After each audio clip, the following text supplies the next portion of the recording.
Hi Steve, thanks for joining us. Pleasure. Had a bit of rain today, hasn't it? So Thankfully. the pitch is quite enjoying it it. looks alright now. I've been on holiday for a little while, so I think you're going to have to catch me up. It's right. We had a few wins, haven't we? We've done alright. We had a change of form. I think that's 4 competitive games in a row we've won now. Yeah, it's nice, isn't it? Yeah. It's been, let's say, after trials and tribulations of last year, made a nice change. So let's, I can't remember when we last made a video, it's been a little while. Shall we go back to Yate? Yeah. You got any recollection of that? Yeah, no, a few weeks ago absolutely. now. Yeah, I mean, don't get me wrong, we didn't win enough games last year, so Yeah, the ones you we remember have, them all. I'm sure I'm going to remember these. 4-0. Yeah, no, a really good performance all round. Yeah. Obviously got off to a great start. Brandon's finish was fantastic after about 5 minutes. Exact opposite to the previous game, and then we were very much in control all the way through the game. So I'm really pleased with that, and probably a performance that we needed in respect of. We didn't make any, there was no individual errors, no silly mistakes. We allowed them very few chances in the game, and after obviously Hartley Whitney at home and the way that things went there, that was important that we put that right. Yeah, the performance was almost as important as the result, really. It was indeed, yeah, and the manner of the performance as well, yeah, absolutely. So then we went on to these were the matches I missed. Swindon Supermarine. Yeah, You'll have to let me know. Well, a really tough game against a really good side. As I said in my programme notes, that they'd improved massively from last year, and they have. They're the same as us, I think, on 12 points. I've seen them twice this season already, and on both occasions they were excellent, as was the case against us. So we were at full throttle to win that one. I think we probably just about edged it. Obviously, making the 2 substitutions at half time through injury, completely spoilt the balance of the game for us. In respect of, at that stage, we were on top. There's no doubt about that. They had the first 15 minutes. We were very much on top for the rest of that half. And then you get 2 people and both of them are injured at half time. You have to make the changes, and all of a sudden, just puts you out of kilter a little bit. But we hung in there. We got a goal from Diaz, possibly a little bit of a deflection, but as I said, we'll take that. And at that stage of the game, we were okay. And obviously, then you're digging in and you're hanging on at the end, and they've had 2 or 3 good opportunities that'll be kicking themselves they didn't take. But that's the difference between this year and last year. This year, we're having that little bit of luck that last year we didn't. And then we moved on to the 2-parter. Paul in the league, and then Paul in the FA Cup. Yeah. I mean, 2 quite different games. I mean, obviously we were without some really key players on the Monday, and we just couldn't get the balance right. And it took, I think we changed the system 2 or 3 times before we actually settled into a formation that, at best stopped them from playing. And that's ideally in the game, that was all we could ask for at the start, because for half an hour we just couldn't get a foothold. They'd absolutely popped us off the pitch, and then you could feel it change, and no team will dominate for the whole 90 minutes. You could feel the game change, and probably in a period of the game where we were probably at our best, they then score. And you're thinking, okay, well, on the balance of play, you can't deny that they probably will begrudge that they deserve that. But we're in this game now, whereas if they'd scored first half, it could have been 2 or 3. At this stage, you're thinking, well, hold on a minute, we're actually in this game. We've got a chance. And so it was the case. Obviously, Devon cut inside and fantastic finish, and then we made the substitution, and literally 2 minutes later, Suki comes on and does the opposite side to what Devon has done, exactly the same. He cuts in and we're 2-1 up, and again we see the game out brilliantly.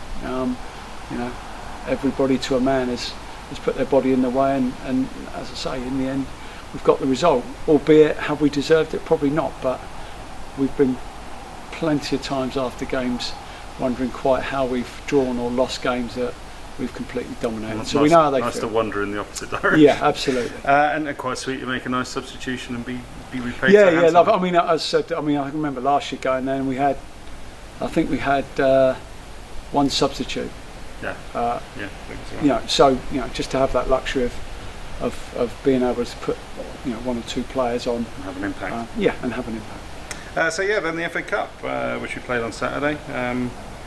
It was a good game, slightly feisty on the sideline at one point, but we'll come back to that. 2-0 win though, very, very nice. Yeah, I mean, I can remember, I mean, they've had more chances, but we've, obviously, if you put the 2 goals into the equation, it's a pretty even game. I mean, they, you know, yet again, they've started well and they've probably been the better side, and they've had 2 or 3 good opportunities.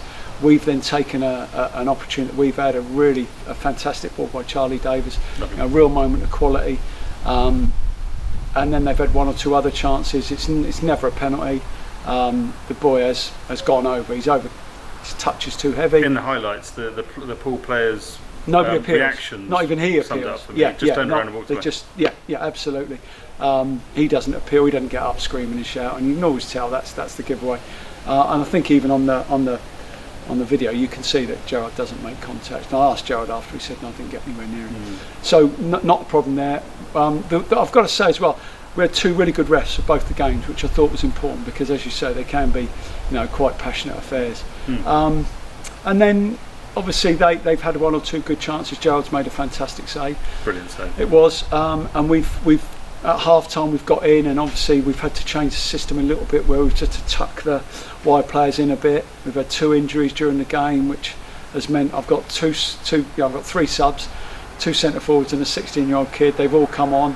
They've all done brilliantly for me, and we've really dug in. And we've got a moment of quality as well, which they probably didn't possess. In Sam Ashton, who's come on, it's a wonderful finish. Lovely. Absolutely. And you look at the players we've had out for the game. The players prior to that on the Monday that we had out. They've had a fully fit squad. There's no one missing in their side, and we've gone in and we've really dug in second half. And to be fair, I think we frustrated them, and they ran out of ideas. And at the end, we're quite comfortable. But it's took a while again to get to that stage in the game because they are a good side. They, he's got a fantastic budget down there now. He's got a fantastic squad, and that's 2 really hard games. To go to them, twice in 5 days and beat them is a huge effort for everyone. Unfortunately, we had a few players hobble off on Saturday as well. I saw Calvin Brooks wince slightly as he went for a ball. I'm not sure on his. Marvin. Marvin even. I was going to say Calvin. I don't know what Calvin's doing with football anywhere around him at this stage. No, Calvin certainly wasn't taking part, and he refused to do Twitter updates for me on Saturday as well. Did he indeed? He did. But anyway, yes, we'll talk about Marvin instead of Calvin. Marvin Brooks. Yeah, Marv's sort of managing his knee, so to speak. So I think with the hard grounds it hasn't helped. Obviously, like I say, a little bit of rain now, but I think he gets to about 60-70 minutes, and then obviously it starts to fatigue, and I think it blew up a little bit Monday as well. He works blooming hard. He does. The amount of times I saw him going up for a ball and again absolutely walloped. Well, he doesn't mess about. He's fantastic. Like I say, you get everything with Marv. So he's just feeling the effects and we'll have to just manage it and see how he is over this next week. And Josh Summerton. Josh obviously came off with a recurrence of his hammy. We're hoping it was just a twinge and he's just felt it, and precautionary we stopped early, I think. We always get him off because obviously we don't want what happened last year to happen again. The sideline incident. So there was a ball knocked out or thrown out by Gerrard for an injury to Darren Mullins. Darren Mullins, that's right. Yeah. And the gentlemanly thing to do, the sporting thing to do, is to return the ball to the team that's put it out. Didn't happen. No, well, and that's probably what by order of the manager, I believe. Yeah, that's what's really has inflamed the situation, because on the Monday, obviously, there's no love lost between us. We know that, but on the Monday, there was nothing. There was no animosity, nothing. He kept his distance. I kept mine, and we held the peace. It was no problem. And then obviously the same case on Saturday. But then Darren Mullins goes down. Now I've just got to clarify this, because what I don't want is to provide an out for them to say that he was time wasting. Darren Mullins went down. Darren Mullins was struggling with his Achilles, and our physio went on the pitch. When the physio goes onto the pitch, that means that player has to come off. When you've got 10 minutes to go and you're 1-0 up in a game where you need everybody, obviously that is not a great situation to have. So we're not by any stretch of imagination wasting time. He's then got to come off the pitch. We're left with 10 men. So obviously Gerrard's got the ball in his hands. You can see Darren's gone down. He just can't. He's struggling, but he throws the ball out literally 20 yards from our goal. You know, just thinking that right, get some. He hasn't kicked it 60 yards down here. So Darren gets it. He comes off, and all I can hear is, "Don't give it back. Don't give it back." And I'm sort of listening. I'm thinking, "You're kidding. You are kidding me. Surely you're going to give the ball back. Don't give it back." I'm thinking, "You're joking." And they never gave it back. No, I've done 30 years in the game. I've only seen it happen once, and it caused an absolute riot. And at the league level, it caused an absolute riot. There was trouble between the benches, trouble on the pitch, trouble in the stands, because that's not what you do. You know, if you had a shred of decency, you would give the ball back. That's just the done thing. There's some things in football that transcend the result. They transcend the game, and that is one of them. You know, and I think that just, you know, for me, that just sums him up. You know, as a person, to be able to do that and not do the right thing and not do the decent thing is completely and utterly wrong. And it's not. I'm not disappointed. I'm not shocked because I didn't expect anything more from him. But you know, you just wonder what it's all about when things like that happen. And look, I know people go, "Oh, you make the big deal." It is a big deal. You know, it's not. It shouldn't just be because it's Southern Prem. We'll wash it under the carpet. You know, we'll sweep it under the carpet. Sorry, and we'll forget about it. The same standards should adhere to us as they do in the Premier League. You know, the same things that, you know, the decent things and the things that you should do in football should adhere to you as much to us as they should do, you know, for anybody else. So yeah, it wasn't great, and that is what caused the problems that we had towards the end of the game, unfortunately.